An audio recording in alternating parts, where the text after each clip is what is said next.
All right, welcome back to the third video in our module 2, talking about how we can work with larger data files. So I want to now go to a different application entirely. So for the last few videos, we've been talking about proteomics. I want to talk about some lipidomics applications now, and I'll describe briefly what our application was. So we basically we'd run some data where we'd used data-dependent acquisition and MS-dial to collect a lipidomics data set. So we've identified a bunch of lipids. And what we get out of MS-dial is this large exported thing here where we have, I think this is MS-dial. Yeah, pretty sure it's MS-dial. We have all kinds of different things, right? We have peak ID, name, scan, retention time left, retention time right, retention time average, precursor, height, area, all these different things, right? We have our formula, our ontology, which gives us our lipid class. And then we have even like all these different matching things, the MS1 isotope pattern, the MS-MS spectrum, right? So we have all this different data that we got out of this exported MS-dial results list, right? What we wanted to do was take this and develop a transition list that we could then use in Skyline to do targeted analysis, right? And for that, we needed things like the precursor M over Z and the product M over Z. So what we are going to do is work through how we parse this and how we get all of this into something that we can export into a Skyline transition list. So we will start at the top, right? So we're going to do import OS, import NumPy as NP, import Pandas as PD, right? So those are our libraries. Our file is going to be sample H. I'm going to sample H CID matches.xlsx, right? Our data frame, we're going to say is pd.read Excel file. File makes more sense than files. Sorry, sometimes the GitHub Copilot jumps ahead of the gun here. So if we do print df, you can see what that looks like. And you can see there's 200 different lipids that were identified, all these different columns. If we want to see what the columns are, we could do print df.columns. And if we do that, you can see these are all the different columns that we have, right? So some of these are going to be relatively simple to pull out. What I'm going to do is, again, like last time, actually, unlike last time. Last time what we did was when we built a data frame, we built it column by column, right? So we basically imported all the results into different columns, and at the end we put the columns into the data frame. We're going to do it differently this time. We'll set it as the different rows and then put the rows into the data frame. So we'll say data list is an empty list for I are in df.iteros and ignore this junk that it put in. What this means is this df.iteros is a lot like enumerate, which I believe we've talked about before, and if we haven't, what it's basically returning is the index I and R, the row. What we can then do is just start parsing this from the columns, right? So I'm going to say the name is our name, right? We'll say the lipid type equals not type, but instead ontology, right? We talked about how that was the lipid class, right? The retention time midpoint is going to be this column that was retention time min, right? That's min in minutes.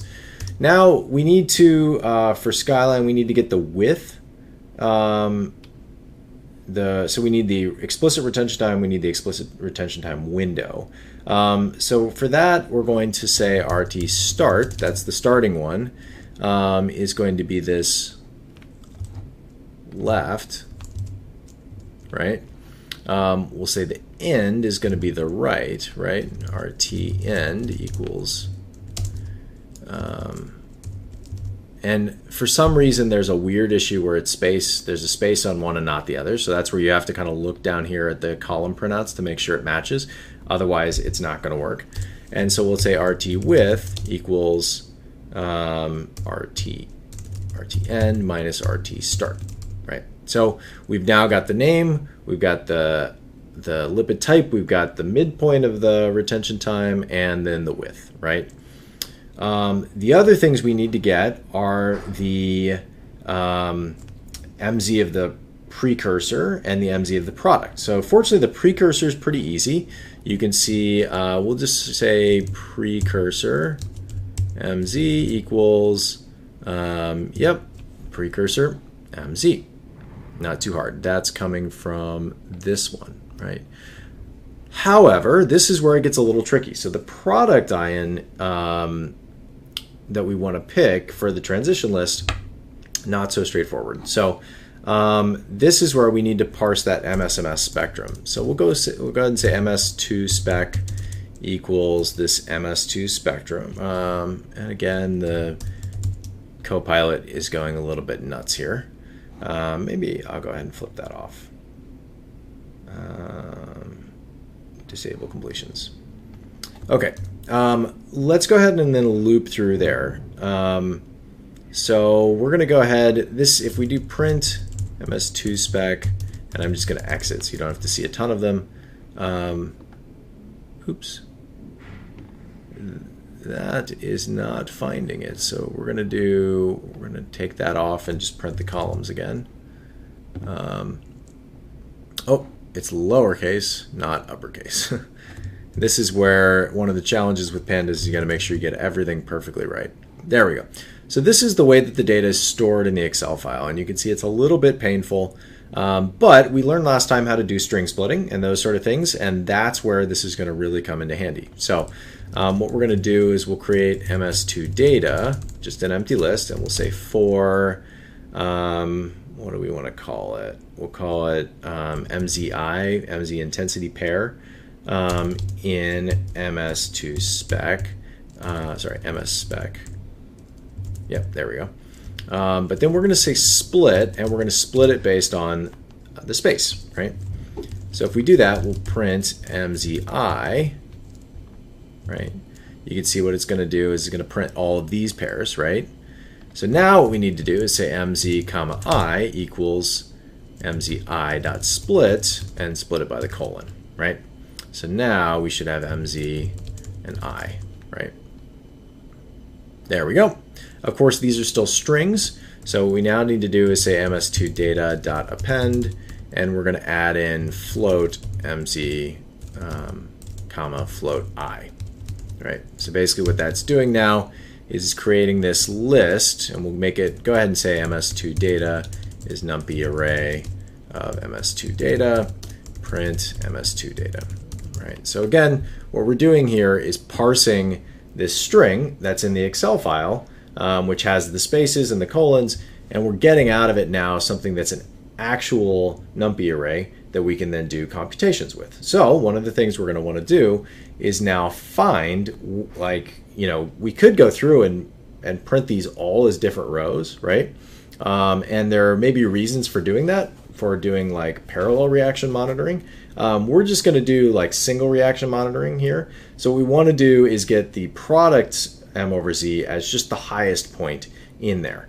One of the things though is we don't want to accidentally confuse the precursor M over Z. So we're just going to say, we'll do some Boolean filtering here. So we basically say, we'll take only the MS2 data from the M over Z data. So that's taking the first column, right? The 0 column. We'll say it has to be less than the precursor M over Z minus 10, right? So we're just going to filter out anything that's close to the precursor. Now we'll say, you know, cut MS2 equals MS2 data B1, right? So that's now the sort of slice data where we've just taken it down lower. Let's get the highest index, and that's going to be the cut MS2, numpy.argmax. So we're getting the basically where is the maximum value from the MS2 data, the cut MS2, but we're only going to look at the intensities. And I think we've talked about this somewhat before, but basically here we're saying, you know, from the cut MS2 data, take the intensities, find the highest one, and then find the position of that. That's the highest index.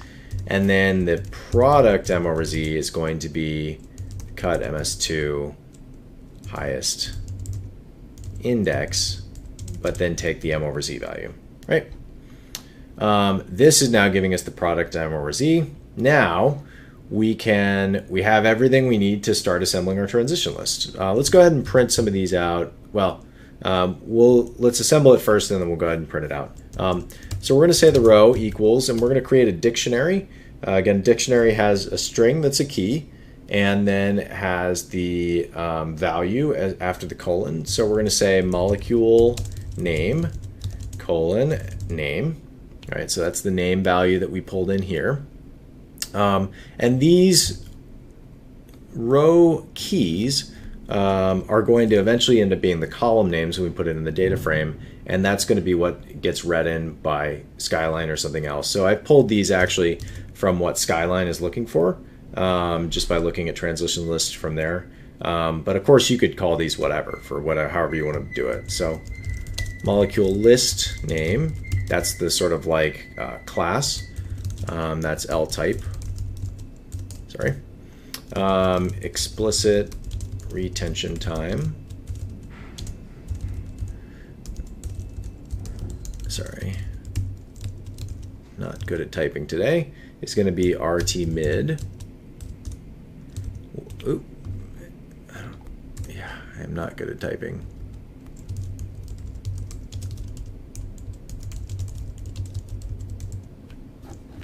Explicit retention time window is going to be the RT width. We're going to say the precursor MZ is our precursor MZ, and our product MZ is our product MZ. And the final thing that we need for Skyline to make this work is we need to have our precursor charge, and we're just gonna, since these are lipids, they're all 1. It's positive mode, so it's gonna be positive 1. Product charge, again, we're gonna say 1, right? So this is our row. We can do it, go ahead and do print row, so you can see what that looks like. See if we have any bugs. So far so good. So this is now showing, you know, this is all the stuff in here. I'm going to go ahead and take out this print here because we don't need that anymore. Let's go ahead and now add the row to the data list. And you can add things to data frames, but it starts to get really tricky, and there are some potential issues with just like adding rows to a data frame. I've struggled with that in the past, and I've come up with lots of different errors and mistakes. I think for me, it's always easiest to add things to a list, and then at the end, you create a new data frame, an outdf equals pandas.dataframe data list. So we're going to create an output data frame from the data list. Again, there's a lot of weird things with pandas in terms of like just appending rows, and it can be very slow also. So this, I think, is the best way to do it. Again, there's lots of ways to do it. I'll print the output data frame so you can see what that looks like. There we go. And then let's go ahead and write it to Excel. So we'll do outdf dot to Excel, and we'll say MRM SRM transitions XLSX. So now if we write that out, we can then go ahead and open up that. There we go. So you can see we have our molecule name, the molecule list, the retention time information, the precursor, and the product, right? So there's lots of things we can do with this. So you can see there's lots of ways we could have done this. One thing is if we wanted to do MRM, we could have picked not just the highest index, but we actually could have picked other indexes in there. So we could have started with like the top 3. We could have added, I think with Skyline, they actually want separate rows for each of those.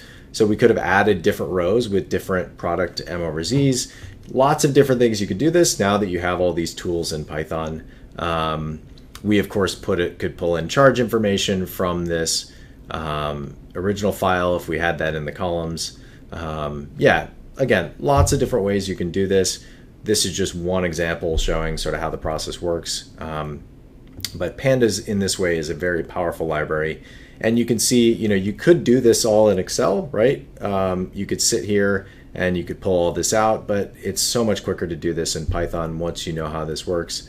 And especially there's things like parsing this MSMS spectrum that, this only takes about 10 lines of code to parse it out and find the highest thing. It would be much more complex to try and do that in Excel. So hopefully this gives you a sense of how you can work with some of these larger data things and how you can parse these into useful different Excel files and then import those into various different external packages. Thanks.